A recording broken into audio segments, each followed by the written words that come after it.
I'm Mahagony. I'm Ish. And this is Culture Currency. Where culture is the value. Today is a special show. Yes. It's a special show. I didn't prep for it at all. Me either. I just wanted this to be super organic. Yep. Super, just us being us. Yep. And having a real exchange. Mm-hmm. Not that the other exchanges aren't real. You're not saying that. But like this real organic exchange. Right. No prep work. This is as you guys are hearing it.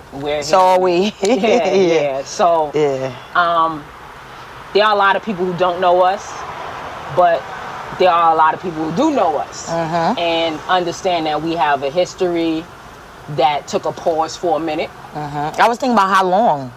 It's been over 10 years. Wow. It's been over 10 years. Really? Over 10? Yeah. Or 10? That's still a long time. Yeah. 2011. 2011 is crazy. 2011 is crazy. Yep. People seen us together constantly, nonstop, and then all of a sudden, mute. It wasn't together no more. Yeah. Right? So, I think it's only right that for people who are speaking about healthy exchanges, healthy relationships, the value of the culture, and what that looks like, to show what a healthy exchange looks like in regard to friendship, relationships, whatever.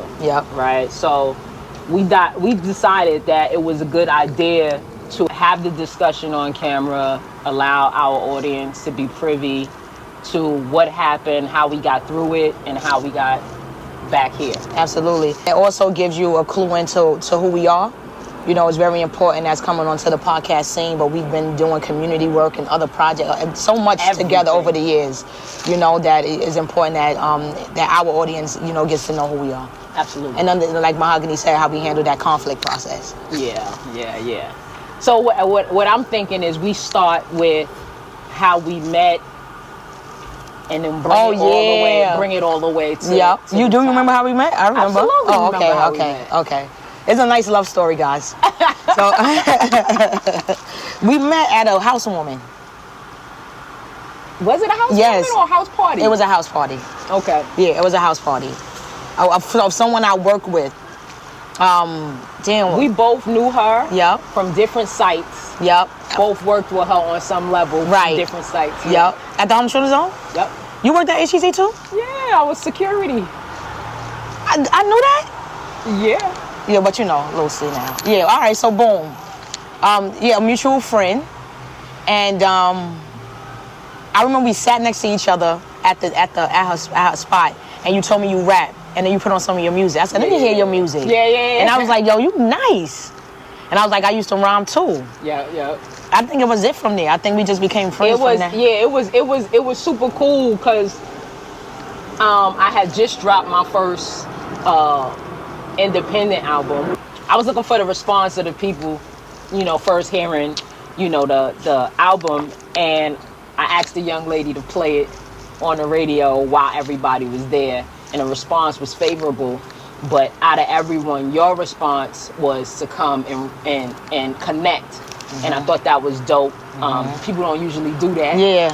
So that was a plus. That in itself was like, all right, I kind of fuck with you. Yeah. You know what I mean? Yeah. And then we started talking from there, and you actually had an event coming up. You had an event coming up, and you was like, yo, I have this showcase coming up. You should be a part of it. Oh, yes, I was doing the showcases, yes. You was like, you should be a part of it. And I was like, yo, something up in Harlem or something. Give me the info. And we came through, did the show. Yeah. I still got the footage. Yeah, wow. We rocked that show. It was crazy. And the rest is history. So those are Corner the Market days. Yep. So what year was that? Was that like 06 or something? Before that? Woo! That was 07. 07, yeah, because that was 07. Yep. 07. And it's 2024, so we've known each other for 17 years. Wow. You know you owe when you can say 17 years. And 25 years and all that kind of stuff. And I remember, so from then, we did a lot of 07, and then I'm not going to skip 2 years later. From then, we started doing map production work together. Yep. Because I was dipping and dabbling. Remember, I was messing with recording my own videos. Once I got independent, it was just like, all right, I got to figure out all of this shit on my own. Right. And so I started dipping and dabbling. I had some, rinky-dink MP4 player I was playing with, edited it, and you was like, yo, nah, you kind of could do this. And you was already doing it. So you started giving me pointers. We started doing work together, and that was it, took yeah. off. And then I started my organization. It was called CTM Dreams at the time, and I needed a team. And she was one of the first teaching artists. She ran the program. You and Wayne. With Wayne, yeah. I just ran into Wayne again. I ain't seen him in years. It was so good to see Wayne. So she held it down for me because I still had a full-time job, and I needed somebody I can trust uptown. And I would say still to this day, the years that she worked with the organization was some of the best years, and the projects that the students created, how solid they were, and I still have them on the website. That's dope. You know what I'm saying? I remember when you first came up with the concept. You came to me. We was working out together, and we was at the track, and you was like, "Yo, I got this idea. I want to create this organization. Yada yada yada." Yeah. And I was like, "Let me know how I can help." Yeah. And that was it. Yep, and you came there and killed it. And one of the things you brought there, I want to bring back. Actually, it's supposed to be brought back this summer. What the hell? They ain't even do it.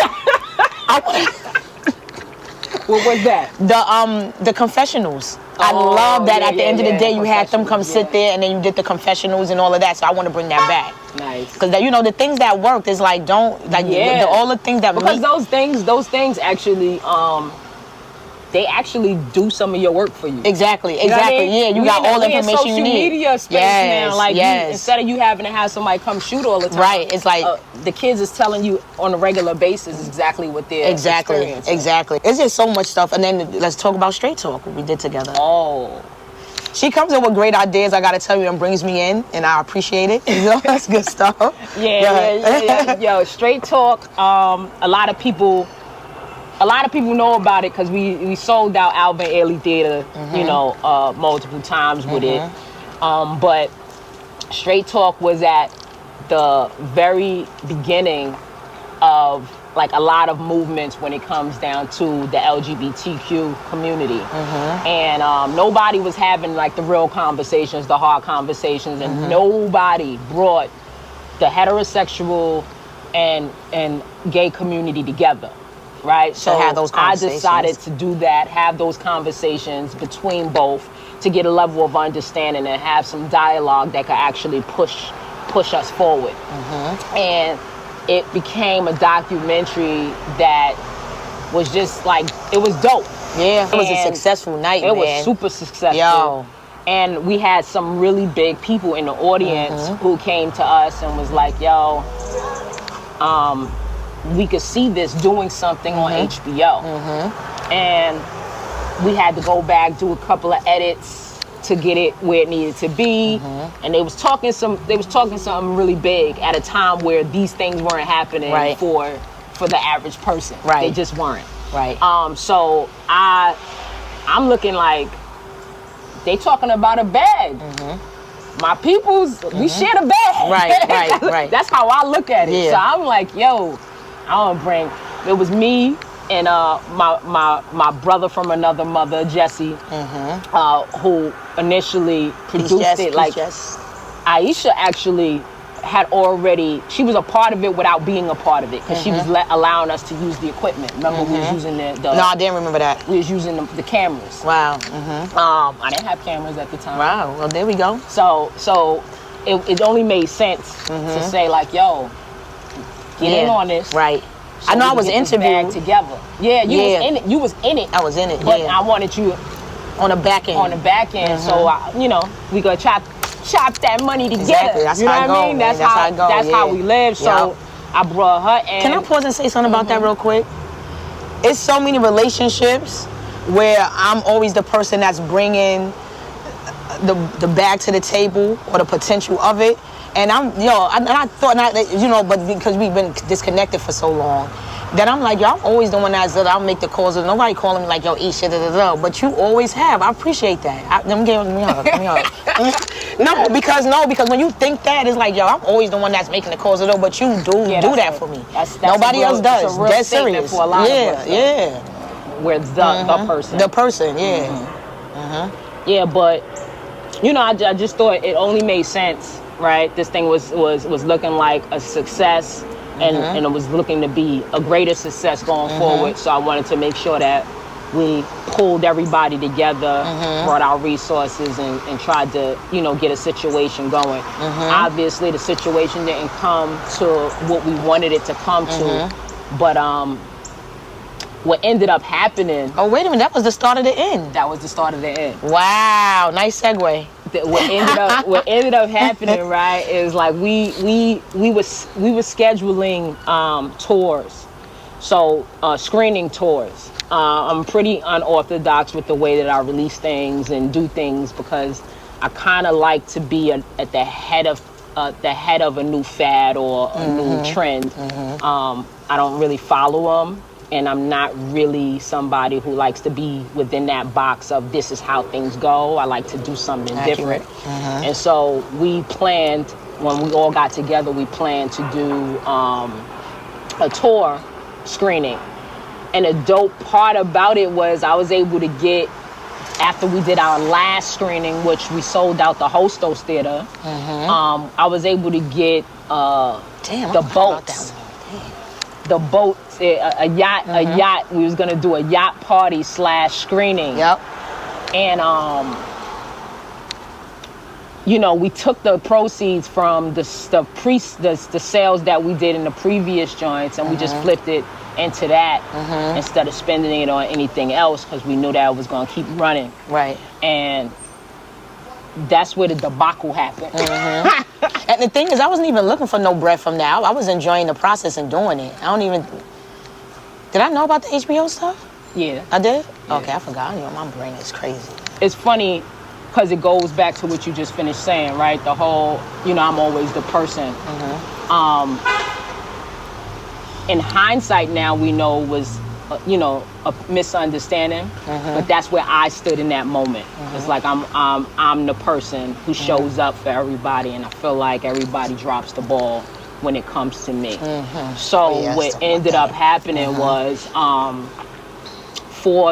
we had a plan.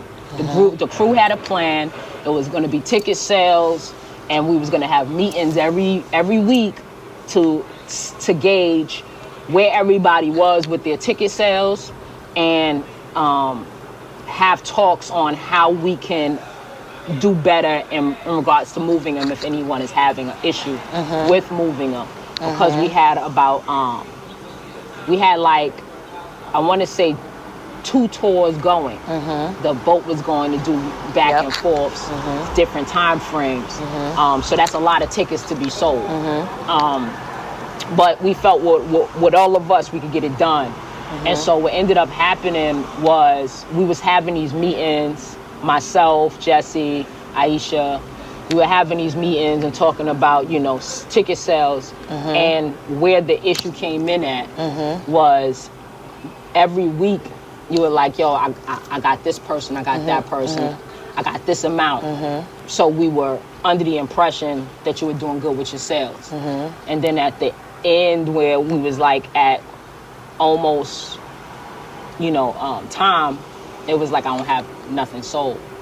And I was like, nothing? What I was lying, you saying? What you told me, what you ended up telling me at the end was that people were telling you they was coming. Oh, okay. And you was counting those as sales. Right. But you didn't have the money in hand. Right, okay. But when we were speaking, I'm about to say, I don't be just we were be speaking making regularly, you were just telling us, I got this, I got that, I got this. Right. So we're counting your numbers. Oh, got you. And when it's nothing, it looks like sabotage. Oh, wow. That's deep. That's deep to take it there with me. You don't think that's what it looked like? Put yourself in my shoes. I could put yourself in my shoes if you ain't know me. That's like me. That's like me being in the background, like, I'm about to tear this shit up. Watch. Like for the other day, I was watching Jim Jones was saying how Game. He was like, yeah, I'm about to sign the what's their name? I'm about to sign the G Unit, but as soon as I do, I'm gonna do a 50 did the job, as if he was gonna do that to 50. He said that? Yeah. I mean, that's what Jim Jones said on the joint. He was like, yeah, I'm about to do a 50 did the job. And he was like, yo, you sure you want to go there? He was like, man, fuck that. That's like that. That's diabolical. Like, that means, like, at that moment, you ain't have no trust in me no more. You know what it was? Can I finish? Go ahead. I feel like, so that means you ain't have no trust in me no more. But I think what it is, see, now we would have had a different conversation. So, because now you would have been like, why this whole time, why were you saying ba, ba, ba, ba, ba? I did that. And then what happened? That's when you said, that's how I got the information that it was like, people were saying they was coming. I had this person saying they coming, this person saying they coming. Because I asked you that. I'll never forget this moment. Crazy. I'll never forget this moment because when I say crushed, the same way you're sitting here like, yo, that's diabolical. How could you think that of me? Yeah. I'm sitting there saying, I can't believe this of her. You know what I mean? I can't believe this of her. We met up. I was actually out on 25th. I'll never forget. We was on Lenox Avenue. Right next to the optical store. Yep, I remember. Because it was like a movie to me. Yes, I remember. We standing there. It was sunny. I was waiting to give somebody a ticket. One of my people from school wanted a ticket. She met up with me there. Mm-hmm. And in the midst of me giving her hugs, you came, and we stood side by. It's a movie, son. You stood. We're not even standing face to face. You stood beside me, like we're standing beside each other in front of the store talking, and you like, yo, I'm having a problem, and I'm like, what's up? And you like, these tickets ain't moving the way I thought, and I was like, well, how many you got off? And you was like, none. And that moment, the none moment, it's like, yo, so you playing around? Damn. I was like, she got me. I never thought any of that of you until that moment, because the way that I'm seeing it from where I stand, even if people were telling you I'm coming, and you taking that as like word is bond, they definitely in. There's no way I'm coming to you. I would have bought a ticket. I had my girl buy a ticket. My mother, if it was 3 tickets. One thing you forgetting. If it was 1 ticket, I would have been like, yo. I did put up a rack for that though. I did invest. I did put up money for us to get the boat and all that. So it was like I was losing too, and I think you was forgetting about that. I didn't have it like that. You didn't put a rack up. Yes, I did. No, y'all put 500 up because y'all didn't need to put up a rack. Okay. We took the money from the what you call it? Jesse actually put up the most because he. I remember putting up $1,000. No, y'all put up 5. Y'all was willing to put up 1,000, but y'all didn't need to put up 5. Okay. Because the cost didn't ask for that. Okay. But the point I'm making is, I'm sitting there and I'm like, damn, not 1 ticket? Like, you came to me with not 1 ticket? That doesn't sound. No, that's crazy. Right. Yeah, so I want to talk. I want to defend myself. Go ahead. All right, so for one, that's absolutely crazy. And I'm thinking, like, was I not fully expressing anything? Because just who I am, I don't know if it's who I am today. There's no way possible that I just went and bought a bunch of tickets. I don't know if I was in a position to. I can't call it now. Like, we so far removed from it. All I know is what I experienced. Yeah. Right? Jesse was my voice of reason. Because I was like, yo, because I'm telling him. You taking it personal now, yeah. I'm like, yo, I thought this was like my friend. Yeah. I'm like, there's no way that, like, not 1 ticket. And he's like, yo, it gotta be an explanation. He's constantly trying to read. Because he knows how close we are. Yeah, he too was like, yo, that do sound crazy, but this is Aisha. He kept saying, like, but this is Aisha. It gotta be, it's something. It gotta be a story behind it. And I'm like, I just can't fathom how. What could it be? Yeah. So I want to say something. Fathom. When I think back, it's so many ways. Like, you know, sometimes you don't see yourself until you're forced to. And I remember thinking, like, damn, I have a habit of overpromising.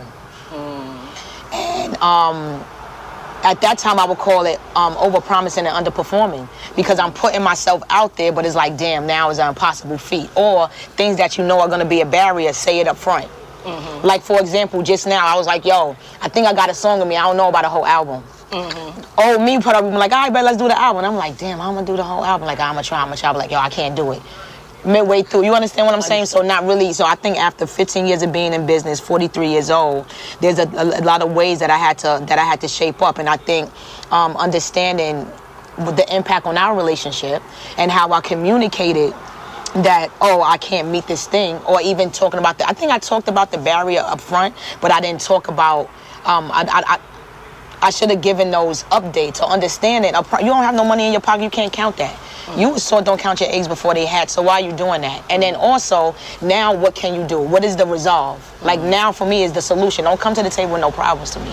What is the solution? So the solution, like listen, people who came and supported before, maybe they could pay half, I could pay something, figure something out. Because like you said, if I planned on putting up 1,000, only put up 500, my mind would have been like, all right, I got 500 more for some tickets. Something. Because what the problem was is that we had already 2 sold out shows. So those are my people. I'm not a party promoter. You know, I did different events, but I don't have, my thing is not, how big was those audiences? Yeah, those over 200, 300 people. So me, you, and Jess brought those people out. So my circle, which is really my family and whoever works for me and the organization, stuff like that, coming out and going to those people for the 3rd time, I couldn't really do. I didn't have that kind of network. And I remember bringing it up like, damn, those are the same people, but I should have updated it better, and that's really all it was. But you should have still been mad at me. It's still irresponsible. You know what I mean? And then you writing it down, you banking on it. I would have stopped fucking with me too. It's like, yo, you serious? You wait to do all this, then you do that, yo, B. Like, I can't even. It hurt. Yeah, It hurt. And then also because this was your baby. You understand what I'm saying? Like this, like. That's like you doing something to dream for me. It's like, okay, we got this showcase, so you know I got we having a funder coming in, or a funder brief, all the funders are coming, and you don't show up with the kids for the presentation. Yes, you didn't show up with the kids for the presentation? I don't care what our friendship was, I can't fuck with you. And that's, you know what I mean? Yeah. It wasn't I did take the time to say, this is Aisha. But it just couldn't connect any dots that made it make sense for me. Yeah. And so I was hurt. And we tried. It didn't completely break in that moment. Nah. Like, we tried. I tried to. And we did it. Then it just broke, and I didn't understand where you was coming from. I tried to be okay with your explanation. I tried to be okay with the apology. I tried to say to myself, this is Ish. She wouldn't do me like that, right? I wanted to stand on that. Yeah. And I wasn't being realistic with myself either. How you felt? Because I wasn't okay. I wasn't okay with any of it. And even when I was being real with myself about it and came to you and spoke, we had a conversation in the car, right? And I'm like, yo, I feel a way about It only helped for the moment we were sitting in the car. You needed some time away from me. That's really what it was. Helped. Yeah. The trust was fractured, and I didn't know how to get back from that. And you were the first person that I called my friend since childhood. It hurt. Understand. And I would never hurt you like that. Like, I would never. And then I remember one time, and I was accused of this in relationships, of being nonchalant. And the thing was not the nonchalant, is like, felt defeated. I don't know what to do. So I'm like, that's what happened. I ain't had no sinking shoulders. Like, I don't know. You know what I mean? But that's one that's being, like I said, like, it's just, it's a lot of growth that needed to happen. But I would never intentionally do that, because for one, that's just not me as a person. You know, like, I'm just as genuine as you are. I love you. If I don't fuck with you, I don't fuck with you. Count my friends on one hand. You know what I'm saying? Everybody else is just family, blood family. And it's like, I would never hurt you like that. Not on purpose. You know what I'm saying? But even if it's not on purpose, intention and impact still matters. You know what I mean? So you already know I'm genuinely sorry. You know what I mean? And that's why we're here right now. Yeah, and that's why we're here right now. Because even if like when you call, so Mahagony called me, and she's the one that helped us to mend the relationship, because I ain't know no way back. Because I didn't understand where she was coming from. I just felt like she flipped on me, and I didn't know why. And I didn't understand the underlying issue, because I felt like we worked it out. You know what I'm saying? Like, we was talking, and then it's like one day you just got mad because you felt like you was waiting for me for too long. And I'm like, what? I'm like, yo, I'm getting gas. What are you talking about? And then it was over. It was the inconsistency. So I think the inconsideration, the underlining constant was inconsistency and inconsideration. So in that moment, it wasn't even about that you being late to come pick up this. I think it was the printer. Yeah. It wasn't even about that. It was like, yo, do she respect my time? Does she respect me? Like, what is going on? Yeah, it wasn't personal. And it was just a. It was my state at the time. It was just another thing, and so it was just like. It started feeling like abuse. It didn't feel like love no more. And you know what's good about that, for me, is the fact that, so something my brother taught me. And he was like, it had to do with a relationship and a female I was with. And he was like, a woman I was with. And he said, it's not for you to sit there and try to change anybody like that. You got to have your respect for yourself and your own boundaries. They're going to learn from that. They're going to realize you can't just do this to people, So in the friendship, it really gave me a chance to really think over and over and over again. I still didn't know why because when it happened, with the way it went, which we could get to, I didn't get it. But what I did get was the things that I saw as common themes. You know what I mean? Because Jamal had brought up some stuff too. You know, he know me just as well as you. Actually, I knew Jamal longer. And he was like, yo, Ish, you are crazy. Yo, Ish, you very inconsiderate. You know, he don't care how he say things or whatever like that. So and then y'all the same sign. So I'm like, emotional state. Like, is it the same thing? You know what I mean? So I'm like, yo, no, but he helped me really see like the thing of over-promising. And like, or saying I could do stuff and it's like, damn, you trying, but it's like, you got it, or saying stuff before is into fruition, where now you're like, all right, bet we're about to do this thing, but I'm still working on it. But I'm like, yeah, I'm gonna do that. You know what I mean? It's like I had to cut all that shit out, but it's like when something is in you didn't realize it, change doesn't happen overnight. So it's like I needed all of that. I needed that hurt of losing my friend, and then having another friend talking to me like, yo, Ish, you do gotta check some shit. And me thinking I'm just this great person and then all that kind of stuff, but it's like, gotta check this shit. And then all that time is like, I really had to figure out, for one, what a good friend is. Cause I started saying like, damn, I don't think I'm a good friend. I'm not a good friend, y'all. I'm not a fucking good friend. But it's like sometimes your loss helps you realize that. That level of accountability is good though. The fact that you even question, because those are the things that we're talking about now, right? Like people really taking a deep dive into themselves and seeing how they can be better for whatever situations, not looking outward for, blame. That's right. And being introspective. I really appreciate the apology and the sincere apology, like that's serious. And then seeing like now, like it's like, listen, you already know. You understand? We was like this. I could complete your sentences and you exactly. You know what I mean? Yeah. So it was a heavy loss. Yeah, it was. But because I did not know how to articulate my fear. Like I've always been very articulate, but what I realized over the years was I was only very articulate in areas where I wasn't super emotional. The moment I'm super emotional, your thing is go to anger. Yes. Yeah. So being and that's what I was about to say. Yeah. The day that happened with the printer. You want to fight. I was instantly not going to be friends. Right. Like I wanted to fight. Yeah, you want to fight. And because I know me like that, and I'm saying this is my friend, I'm big on my word. Right. So I can't treat my friend like the way I would treat an enemy. But in that moment, I was feeling enemy-ish. I understand. And so I had to just break up. I understand. I didn't have it in me to have the conversation and tell you why. I had to just break away before I did something I couldn't come back to. Exactly. You know what I mean? And that's love right there. And that's love. But you know about how I think part of it, like, I wasn't able to be, I was more angry with you. But anger is hurt, but I felt the anger with you all of this time because I didn't understand why you did that. Because it's not fair either. It's not fair either. That's one thing I want people to understand as well, is that it's important for you to give people the information necessary for them to make the adjustments. Right. Because you ain't teaching me nothing. Information, they're not getting the lesson. I ain't right. You know what I mean? So it took other people to help me see it in all this time. But it's like, because I didn't understand, because you was like, yo, that's it. And before things crossed the line, I'm back and I'm like, And then, so I'm asking other people's opinion, like 2 or 3 people. I think, did I ask your mom right away? I don't think so. But some family like, bro, they was like, yo, Isha, I don't know. I think she always felt the way about you and shit like that. Then they're trying to feed that, yeah, she disrespected you. I said, no, she didn't. So all of that, then you got that. And I'm like, no, it wasn't that. But I want to know why. Why? And I didn't really get it. You know what I mean? Until I had that conversation with our boy, and you know what I mean? But I still didn't understand, like you being emotional right now. I'm like, damn, we could have been past this.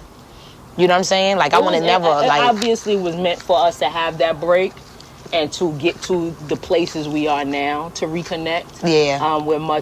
I think we're much more valuable to each other now, more than friendship. You know what I mean? Like the friendship, because now we always did good business together. No, but I'm speaking in terms of knowing how to operate in the world, period. Yeah, you're right. You know what I mean? Yeah. The fact that we went through what we went through and then didn't have the tools to fix it in the moment. That's right. Says that we weren't where we needed to be as strong as we can be today. And you know what? Now you can ask anybody. Like, one of the first things I go to, and when I'm working with young people too, is introspection.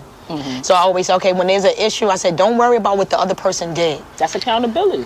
Look at your part, and what is it that you could have done differently first. Do that first. And I think that was the catalyst to that. You know what I mean? That's how I live my life. Yeah. And that's how I tell my children and my grandchildren. Like, that's your job. Exactly. You can't control anyone else's actions. Can't control anyone else's thoughts. All you can do is do your part. So once you're able to be introspective and hold yourself accountable to what areas can I shift in, what can I do better, it changes your life in a nutshell. Because then once you do all that you can do, now you can feel comfortable stepping away from something that's not for you. And you know what? Damn, actually those opinions are people that wasn't really with us. You know, like the Jessies and the Jamals, they know us, but other like family that may not know us like that. I mean, my brothers, they know us. As a unit, I think some of that stuff did get into my head because why didn't I reach out? When I started, it was like, damn, I had some things that had to change and all that kind of stuff. Because in the back of my head, I'm like, yeah, man, she ain't like me. She just did that. She was just holding stuff and holding. Because I was like, yo, that blow up. I'm like, how much was she? But the first time when I first read the email, I said, how much was she holding in? I remember reading it sitting on my bed like, how much was she holding in for how long? But not like it wasn't diabolical, but just like, damn, like I've been doing stuff and she wasn't saying nothing to me. That was my first conversation to myself. Oh, I didn't. She wasn't saying. I was saying stuff, but I wasn't listening. I don't think it was. I don't think you were able to absorb it the way that I was giving it. I think that maybe you didn't understand it was that serious. It's like, here I'm saying this, here I'm saying this, here I'm saying this, here. It doesn't seem like that big until it becomes this big snowball of something. But it's and like crazy. I said, dismissing feelings and stuff like that. Not dismissing as in being like a mean girl, but dismiss like, all right, we be all right. We'll be all right. Mm-hmm. We'll be all right. We're friends. You know? You're going to be mad at me? We're going to be fine. You know what I mean? So, that's crazy. You know? That you think No, did. I'm a much better, more mature person now. Oh, man. Yeah, and the crazy part is I didn't even reach out for the connection initially. I reached out because just I had some past footage. Oh. Remember? I had some past footage that I was like, I wanted to do some stuff with that you. Oh, yes. And I'm like, I remember that. I forgot about that, but I remember that. I'm always, regardless of our situation, I'm always gonna be respectful. Right. I'm always gonna be me. Right. So I didn't want to do anything with anything, even though I had permission prior. We're no longer in the same space. Right. So you ain't gonna bust out with something. I'm like, you're like, what the fuck? She just pull this out of. Yeah. You know. So I reached out to discuss the possibility of using that thing, and you was like, no problem. Maybe we should have a conversation before we, Oh, I did that? Go forward. Okay. And that's when. So, to some degree, you put yourself out there for a conversation. Okay, good. Not necessarily you didn't initiate it. Right. The reach out. You did initiate. Oh, I did initiate. Oh, see, I'm proud of myself. See what I'm saying? Come on now. Oh, man. Yeah. It's crazy. So, so fast forward. We had the conversation. I think we met on Zoom. We met on You Zoom. said, yeah, we met on Zoom. And we talked about everything. We talked about the underlying stuff. I talked about how I started feeling, and I was like, I was feeling like I couldn't say certain things to you, or feeling like, I forgot the whole conversation now. But I remember we were very transparent and very, like, talking about all the underlying issues that we had with each other. And then that was that. And then we hung out a few times. Right, but not You knowing. invited me out for your birthday, I think was the Yes, and you came through, and your cousin was doing the joint and all of that. We did that, and one thing that I really miss is our vibe. Like everything is silly. Yeah. A lot of people see us as serious, but we just have a great time. And I'm thinking about A lot of laughter. Remember that radio show we went up to, and we was just acting a goddamn fool? For real? I got all Oh that my footage. God, I want to see that. I got all Oh my that God, I footage. want to see that. We was acting a damn fool up there. Oh man, but anyway, I'm just super grateful of where we are today, where we've come as professionals, as women, and just leaders in the world, and in this great educational piece, which Dominic was just like, yo, but this is who y'all are. Dominic is our camera person and former student that Mahag taught at Dream years ago, and stayed in contact with him. So I'm super grateful for that. That's, full circle moment. That's who's behind the scenes with us right now. And he was just, reminding me on our way here today, like, this is who y'all are. This is totally matches. And I said, that's what I love about it. You know what I mean? So I'm thankful for this opportunity to be able to be part of production and, Absolutely, all of that. I'm happy about where we are. Yeah. I look forward to seeing where we're going to go. I'm happy to be a positive example of people who can have a disagreement and find their way back. Yeah. I think that there's a lot of narratives out here about, not revisiting your past and all of that. And I don't think that that's always a good idea, but I don't think it's always a negative idea either. Sometimes people just need a break to get some information and get some lessons and then come back different. Thank you for saying that, because one thing about communication is something we always got to remember is that with the issue that comes to the surface, there's a bunch of underlying issues under. And a lot of times those things are like disrespect, miscommunication, or change relationship, is different stuff like that. And it's important, like we just said, to be introspective, think about your part, and if you, genuine love doesn't die. You know what I mean? Love doesn't die. You don't fall out with somebody and all of a sudden you don't love them anymore. The genuine love is there. And even if the relationship is never ever be the same, it's still really good to communicate and clear the air. I think that's just healthy, just for the whole, your own letting go process and your own growth. You know what I mean? But some people shouldn't be communicated with. It was too, Absolutely. You know what I mean? It was just a disrespectful kind of situation, or it's just like that person needs to go. But that's not for everybody. And it's very important to have discernment and understand who's who. And then for us, this is a partnership or friendship that didn't deserve to be dissolved forever. That would have been a disservice to me, to the world. To the world. Yeah. Yeah. Fix what you break. That's right. Fix what you break. And because the rain is raining on our parade, I'm Mahagony. I'm Ish. And this is Culture Currency. Well, culture is the value. Talk Great to talking to you. yeah. The different type.